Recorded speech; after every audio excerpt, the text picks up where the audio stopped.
Greg, I have told people, I've said it on television, I tweeted about it, that your book, I think, is the most important one I've read. Right. Because, and I said this to you, it's written for the jury, not the judges. And by that I mean it's written so that ordinary people can make sense out of all that's happened.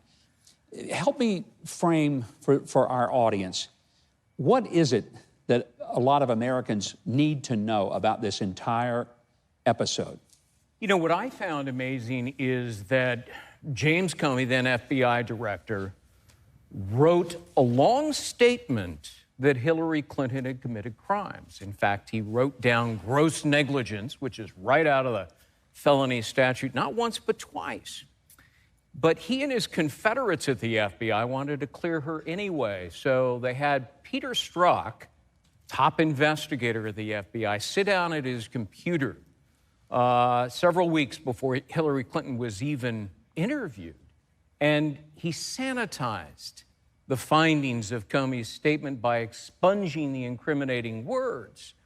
And then Comey stands in front of television cameras on July 5th, 2016, and he clears her in what was the most legally preposterous explanation I've ever heard. But most Americans didn't know, at that same moment in a building in London, his FBI is meeting with the British spy, Christopher Steele, who had composed this completely fabricated anti-Trump dossier. And armed with that document, they were off to the races. That was their insurance policy to make sure Donald Trump did not get elected. And when that failed, they doubled down to try to undo the election result. Just the other day, there was a study, an instant study, that 222 times in the course of 18 hours when the Cohen story broke, CNN and MSNBC used the word impeachment.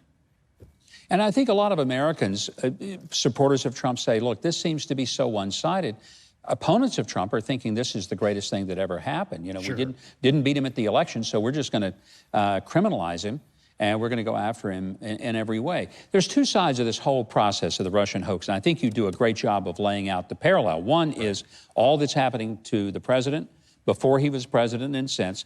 The other is how, and I don't want to belabor the Hillary Clinton part of this, but she apparently got away with some things that you wouldn't get away with, I wouldn't get away with, and not a single member of this audience would have gotten away with. That's right. She had 110 classified documents on her unauthorized, unsecured email server.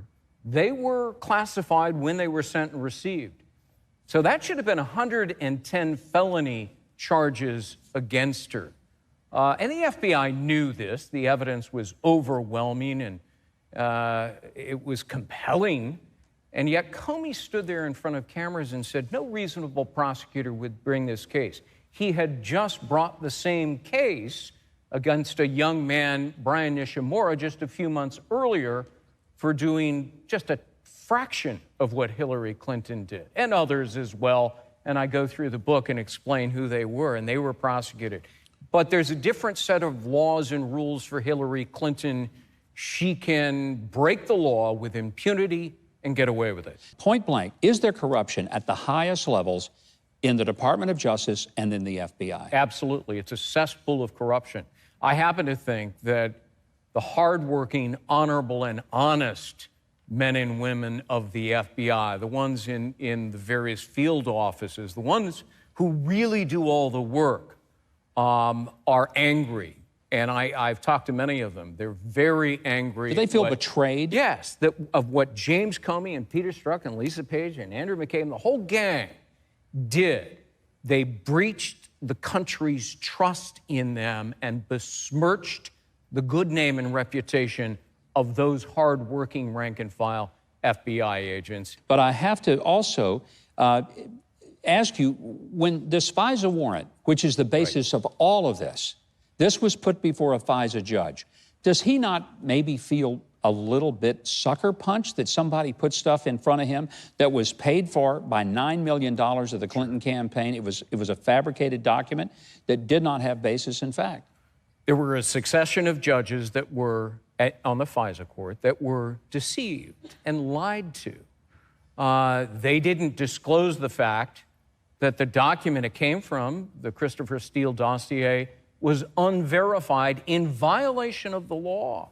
They didn't disclose that Hillary Clinton was paying for it in the Democratic National Committee. That was buried in a cryptic footnote, footnote number 8, it's in the book. And my wife, when she read that chapter, said, "Are you kidding me? You'd have to be clairvoyant and telepathic to be able to figure this out." That was a fraud on the court. And it was also, as I explain in the book, 6 different felonies by all of the people who signed off on those FISA warrants, vouching that it was real and authentic when it was a lie.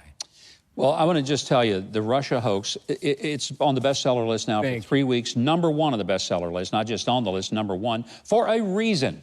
It's a phenomenal book. And if you don't understand all this stuff that's going on, I'm just going to tell you, even if you think Hillary is wonderful and Trump is horrible, read the book, The Russia Hoax, Greg Jarrett.